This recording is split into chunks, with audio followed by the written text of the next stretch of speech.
course of H.P. Lovecraft's story, The Call of Cthulhu. In the second part of the story, really in the very heart of that, we get some information revealed at considerable length, running about 2 pages or so, about the great old ones and about Cthulhu himself. And this is some very important, we could say, background information that is central not just to this story, but it feeds into the larger Cthulhu mythos. You could say this is the formation of part of a canon. So it begins with Inspector Legras, who's carried out this raid, examining the prisoners, and what we find out is before many questions were asked, it became manifest that something far deeper and older than Negro fetishism, voodoo in this case, was involved. Degraded and ignorant as they were, the creatures held with surprising consistency to the central idea of their loathsome faith. So they are, a religious organization or cult, and they're all agreeing on certain things. So what do we find out before we talk to one member in particular?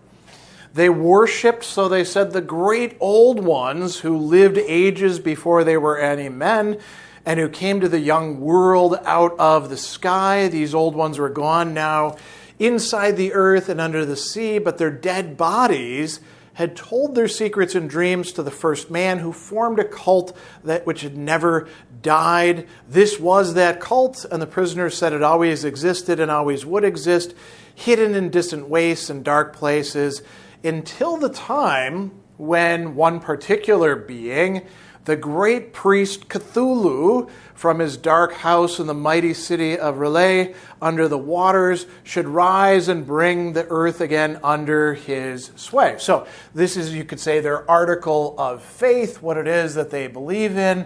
There is a whole class of entities called the Great Old Ones, which were here before we were, and which now have a kind of strange existence.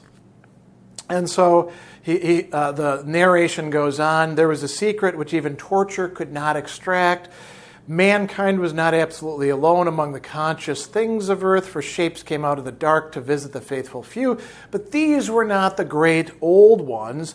No man had ever seen the old ones. The carven idol was great Cthulhu, but none might say whether or not the others were precisely like him. And so we're going to get more information and more specific information coming from this old man, Castro, who says that he had sailed to strange ports and talked with undying leaders of the cult in the mountains of China. So we read that Castro remembered bits of hideous legend that paled the speculations of theosophists and made man and the world seem recent and transient indeed. And to go back to one of the earliest themes of the work, this dictum that the most merciful thing is that human beings or the human mind is unable to correlate all of its contents. Castro is a correlator, and he's providing us with this. So, what does he have to tell us? There were eons when other things ruled the earth, and they had great cities.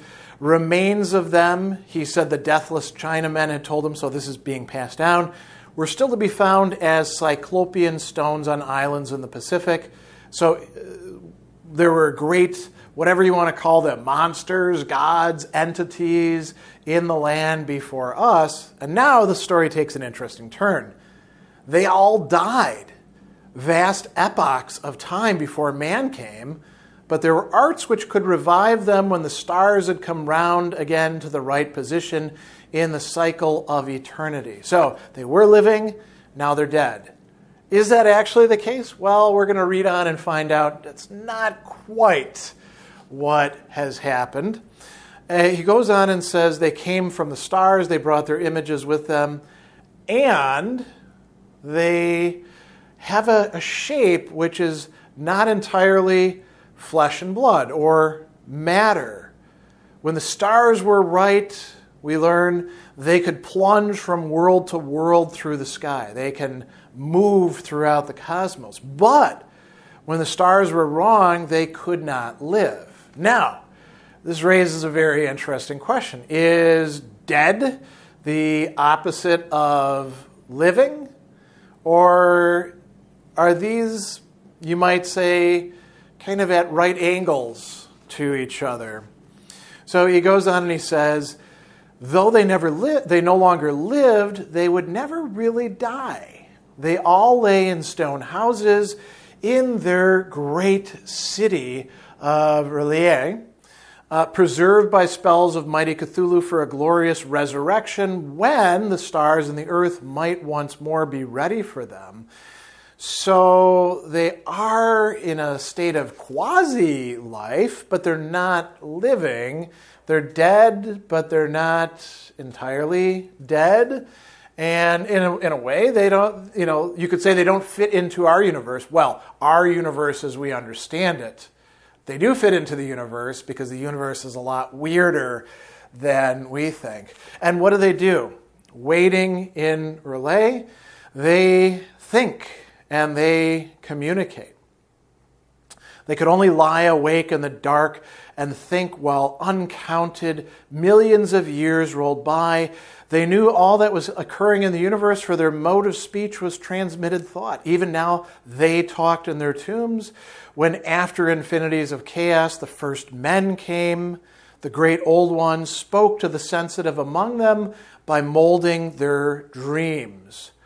For only thus could their language reach the fleshy minds of mammals. And this is why the sensitive among human beings have had these experiences in their dreams. And so what happens? They speak to human beings in dreams, and they reveal the idols, these small idols brought in dim eras from dark stars, and a cult develops among human beings to bring about the revival of the great old ones, to open things up for them, right?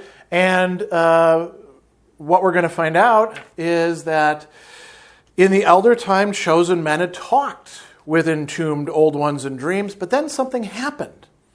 The great stone city, R'lyeh, with its monoliths and sepulchres, had sunk beneath the waves, and deep waters, full of the one primal mystery through which not even thought can pass, had cut off the spectral intercourse. So on occasion, the city will rise up, and then the great old ones can communicate with human beings, but the rest of the time, it's memory and the cult that is keeping this account and this connection alive. Now, we learn something else that's very, very interesting. You could say it's kind of a prophecy that's being laid out, but it really does also tell us more about the nature of these great old ones. So, Castro says that the cult will take great Cthulhu from his tomb and revive his subjects and resume his rule on earth. So there's this kind of, resurrection that's going to take place. How will they know that the time is right? So you might say, well, the stars, when the eternal, whatever's going on in the cosmos reaches the right combinations, then the stars are right and they can live again. But it's also, he says, human beings. Human society and culture will degenerate or develop in a way that makes it ripe for the great old ones. And what is the criterion for this? A kind of resemblance. He says the time would be easy to know, for then mankind would have become as the great old ones. What are the characteristics of this? Being free and wild, being beyond good and evil, with laws and morals thrown aside, and all men shouting and killing and reveling in joy. So, we probably want to call this a breakdown of society, don't you? Here's where it gets Very, very interesting. So, okay, human beings will now be ready for these new gods or monsters or whatever you want to call them to come out of the city of Relay and assume their rule over human beings, because human beings will, in a certain sense, although much smaller and less powerful than the great old ones, will be like the great old ones, beyond good and evil, no longer caring about those sorts of constructs. There's more here that's being told by Castro. The liberated old ones would teach them new ways to shout and kill and revel and enjoy themselves, and all the earth would flame with a holocaust of ecstasy and freedom. Now, maybe this is just projection on the part of the ancient eternal Chinese masters who Castro's talked with. Maybe this is just Castro coming up with this on his own. But there's a suggestion here that the old ones will surpass human beings in all of these lessons that they impart to them, how to exist beyond good and evil, shouting, killing, reveling, enjoying themselves. And if there's anything to this, that means that's what the old ones themselves do within this cosmos. Now, this is, more than hinted at, but is this reliable information about the great old ones or about Cthulhu? We don't really know.